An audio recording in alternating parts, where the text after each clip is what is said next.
seorang ayah tiri di Kabupaten Bekasi, Jawa Barat, bernama Ricky Susanto, 42, memerkosa putrinya berinisial Nas, 13, sebanyak 4 kali dalam sebulan selama 2 tahun terakhir.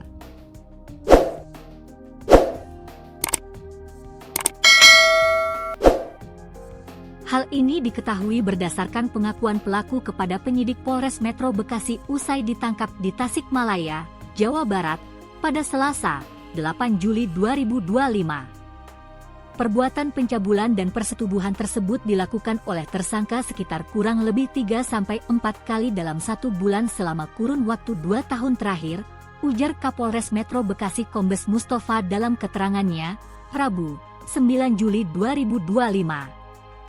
Pemerkosaan yang dilakukan pelaku terjadi ketika korban duduk di bangku sekolah dasar, SD, kelas 5 dan 6, atau dalam kurun waktu 2023 hingga 2024. Tindakan bejat pelaku dilakukannya di kediaman mereka di wilayah Cikarang Selatan. Dalam aksinya, Mustafa bilang, pelaku mengancam sambil membekap mulut korban apabila membeberkan tindakannya kepada sang ibu. Ancaman ini yang membuat korban akhirnya tutup mulut selama 2 tahun.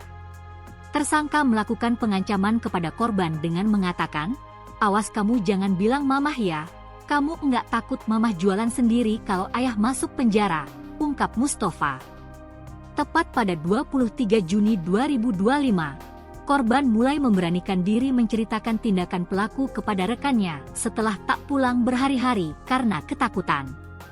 Rekannya yang mengetahui hal itu kemudian mengungkapkan pengakuan tersebut kepada keluarga korban. Saat itu juga, keluarga korban langsung meminta klarifikasi pelaku. Saat pertemuan berlangsung, pelaku kabur setelah berpura-pura pergi ke kamar mandi. Tersangka izin untuk ke kamar mandi dan berhasil melarikan diri, ujar Mustafa. Kakak korban berinisial CBS kemudian melaporkan tindakan pelaku ke polisi.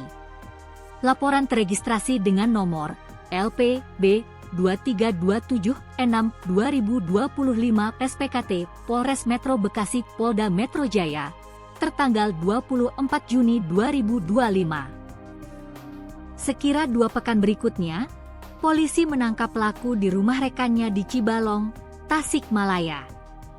Polisi kemudian menjerat pelaku dengan pasal 76 D Yungto pasal 81 Undang-Undang Nomor 17 Tahun 2016 tentang penetapan Perpu Nomor 1 Tahun 2016 tentang perubahan kedua atas Undang-Undang Nomor 23 Tahun 2002 tentang perlindungan anak.